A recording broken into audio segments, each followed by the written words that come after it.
Day 63. This is the final day of week 9 of flower.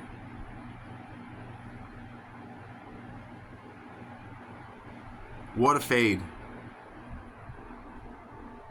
I think this left side, I really think that this is the no-till coming in, because we're not getting the same fade on the left side. And these 4 plants on the left did veg a little bit longer than the ones on the right. But this tote right here was like 3 weeks behind. The one in the back was only 1 week less of veg than these two, and I can't attribute 1 week of veg to such an intense difference. Like night and day difference. Not even close. So it's either the soil mix, because they do have a different soil mix, or it's the no-till that's really bringing out the color here. We'll do more testing, but this is very promising.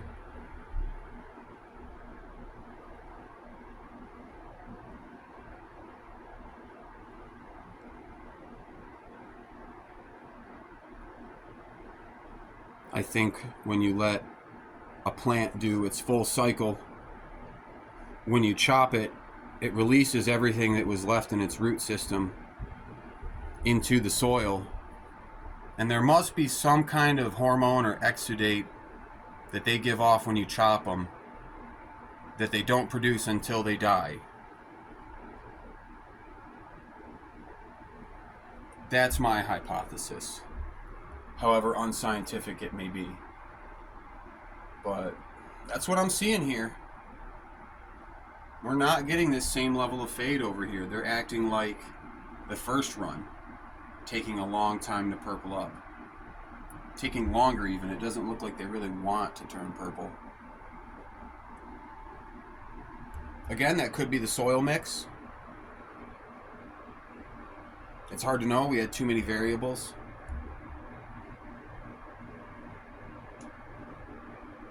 But what I do know is that I love this plant.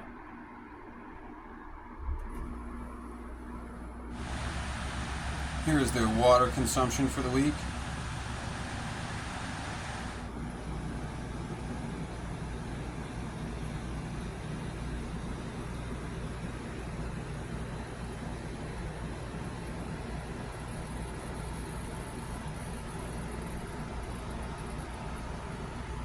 And the flowers aren't massive. They're a really good size.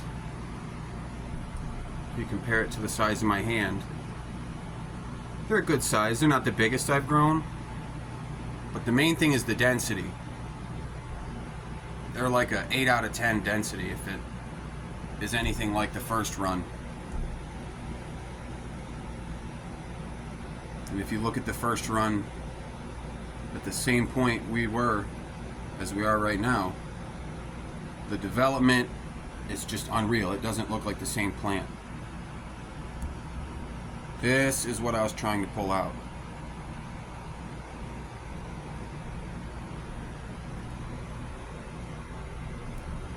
And we are in the middle of a tornado. The witch's spell finally took effect. Or maybe it was a second spell cast, but we've got them all tied up. All tied to the containers on some binder clips.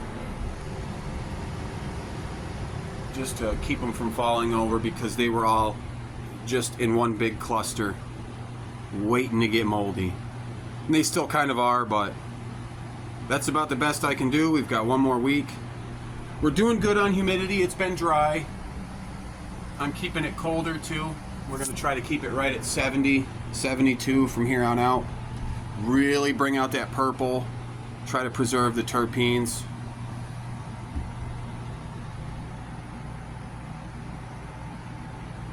Just wow.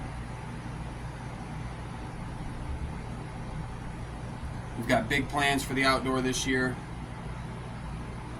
We've got cannabis. And we have food that we're going to be growing. You guys will see all of it. I want to put my skills that I've learned here growing cannabis into some real farming. Because I love organic produce. I've always wanted to be able to grow my own at quality levels, but I could never grow really good produce before, and I think now I can. I've learned enough. I feel really confident in my abilities now. So these look like they could keep going. This could go 12 weeks if you really wanted it to, but next week is chop day. 100%. We have to get ready for outdoor. And I really don't want to risk mold. This is too perfect of a run to let them get moldy. I would be so sad. But we're crushing it. Not a dot of powdery mildew. No bugs. No bud rot. We knocked it out of the park, boys. If I see anything crop up in between here and next week, I will just cut them. But I think we're in the clear. Just entirely falling over. There's so much weight in here. I think we're gonna hit 2 pounds. I'm pretty confident.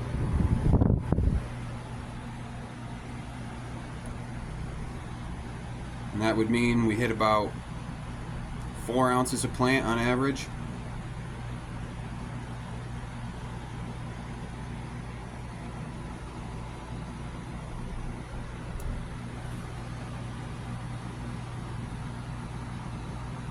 What a mess. Make sure you scrog your plants, boys. Don't be like this. The yield could have been even better if they would stay up straight. Still happy though. I'm a novice. I'm entering my 4th year. So remember to check back every Wednesday and Saturday at noon.